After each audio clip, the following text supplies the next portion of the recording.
Hey guys, what's up? George here, aka T-WreckSs, bringing you another Raid Shadow Legends video. And as promised in the previous video, if you haven't seen it, click in the corner right now.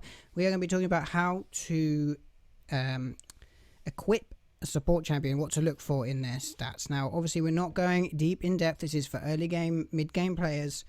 When it comes to support champions, there are two kinds. There are support champions whose skills are based on attack, and then there are other support champions whose skills are based on other things such as defense, or even some that are based on speed. Actually, let me quickly show you in affinities if I can find her.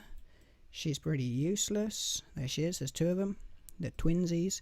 If you look at Rowan, she's an attack type, she's not support, but her first move is based on attack and speed, weirdly. Anyway, we're talking about support types today. So as I just showed you there, I have two here to show you. This is a Stag Knight. I talked about him in the last video. His kit is based on attack. So there are two ways to go about building him, and that is exactly the same as the video before.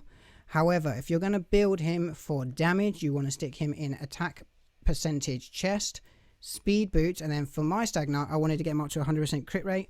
I have him in crit rate gloves. So for someone who is based on attack, especially a support, you want to push them maybe into an attack percentage chest. Now, if we were to look at another support champion who is also based on attack, we can take Reliquary Tender, for example. Her skills are also based on, well, her one skill that does attack is based on attack.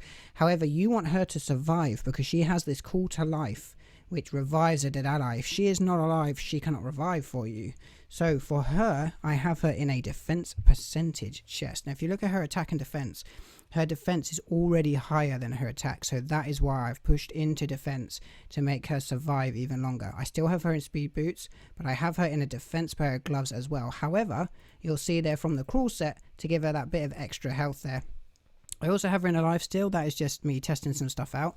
But for her, because her defense is higher, I have her in a defense chest, and I want her to survive to the end so that if she needs to, she can heal and revive other champions. Let's look at one who's a bit left wing. She's a legendary, so you might not have her, or you might if you're around for the fusion.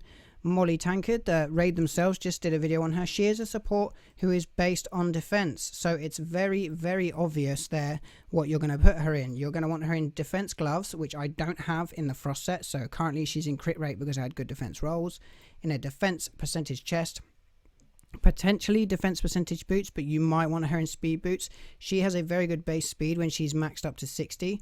Currently I have her running pretty slow because I need the defense on the boots. When I get defense percentage frost gloves 5-star or higher, she'll be in those, and I'll be flipping out her boots for some speed boots just to speed her up. Now, the reason I have Molly Tankard in frost gear is because of her A2. She forces people to attack her with her provoke, so she then bashes them back. So the easiest way to know a support champion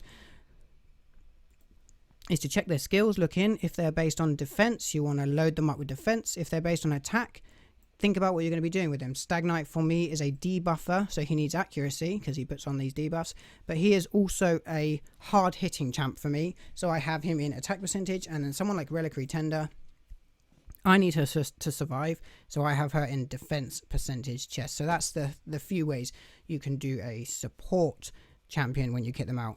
If you've liked this video, please click the like button, subscribe to the channel. About 50% of you now who watch these videos are subscribed, and we're building a really cool community up. I'd love to grow this channel some more. If you haven't seen the previous video on how to kit out attack champions, go back and check it out, and check if you're watching this a little bit later, there might be the next one for defense-based champions. I hope you've enjoyed the video. If you have, like, subscribe, and I'll see you in the next one. Don't forget, get online and get wrecking.